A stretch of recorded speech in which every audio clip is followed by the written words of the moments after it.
What's up? Today we're talking about a cool concept in math known as the constant of proportionality. And you might be saying to yourself, oh my gosh, why are there all these sophisticated fancy terms in math when sometimes they're just describing something that's not that complicated? And I don't know, we just have these fancy terms.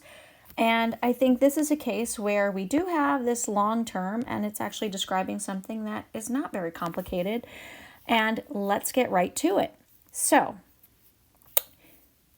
we know a little bit about proportional relationships. We know that proportional relationships are relationships between values, whereas one value or amount or quantity changes, the other one changes at the same rate. So if I buy 3 Pokemon cards for $1, then I'm going to buy 6 Pokemon cards for $2. And here I am dividing by 3 or multiplying by 1/3 to get my value there.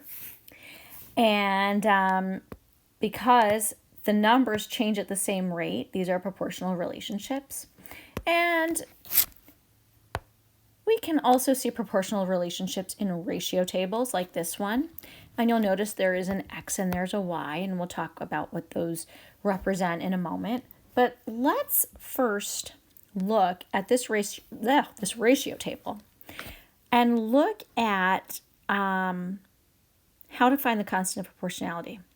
Well, when I look at the relationship between the numbers, I notice in each row I am multiplying by 3. I'm multiplying by 3. So I should actually show from X to Y, I am multiplying by 3. And when you think of the word constant, you can kind of think of it as something that is unchanging.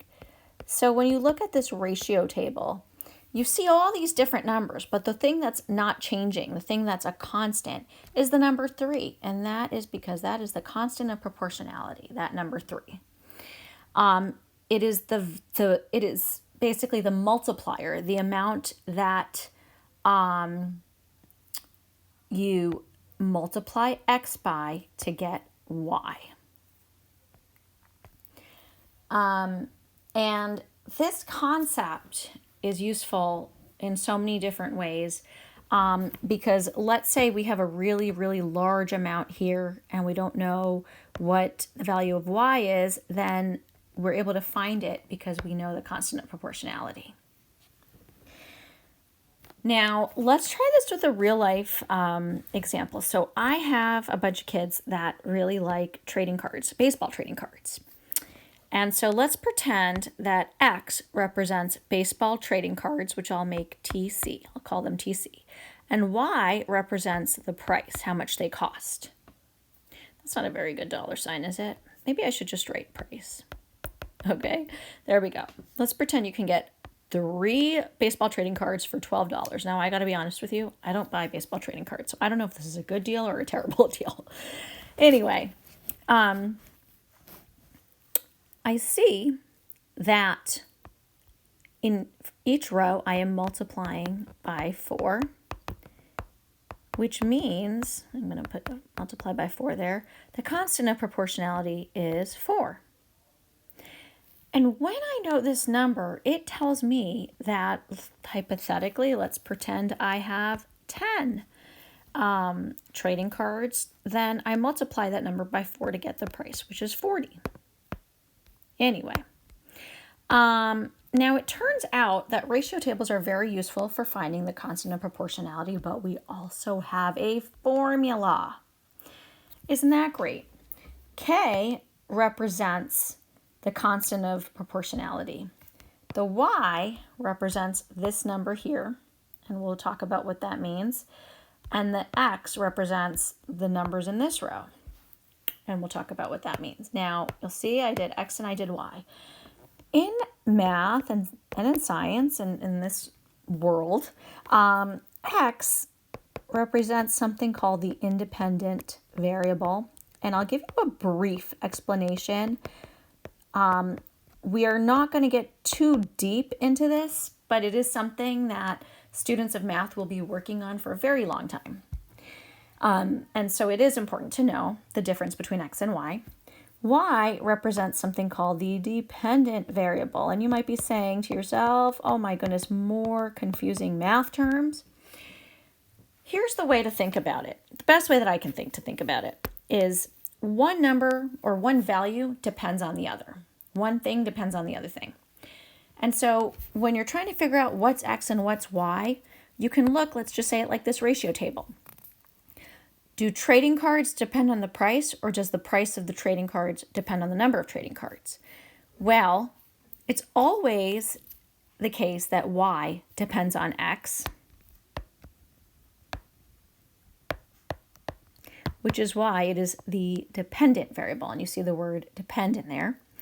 And that makes sense because the price of the trading cards is going to depend on how many trading cards I buy. And so the number of trading cards I buy is the independent variable. It kind of stands alone. It doesn't depend on anything else. Again, don't worry, at least if you're in my math group, don't worry if these are a little confusing or hard to grasp at first, because we will be working more on it. And at least in my math group, we are going to give you the x and the y for now, so you won't have to figure out which one is which. Now back to this handy dandy formula. We've got 3 values, and what this means is that if I have any 2 values, I can find out the third value. If I know k and y, I can find out x. If I know k and x, I can find out y. And if I know y and x, I can find out k.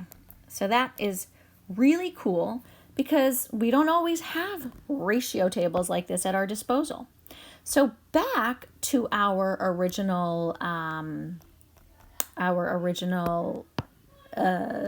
ratio table here, or not the original, but the one that we were just talking about with trading cards, baseball trading cards and prices. So we know that I can buy, 3 baseball trading cards for $12. Let's say that's all I know. Well, one way to find out the constant of proportionality is to just plug it into this equation. Let's do it. K, which represents the constant of proportionality, equals y, that's 12, and mind you, it's over there, 12 over x, which is 3. And again, we see the x is over here. And what is 12 over 3? Well, it's 4.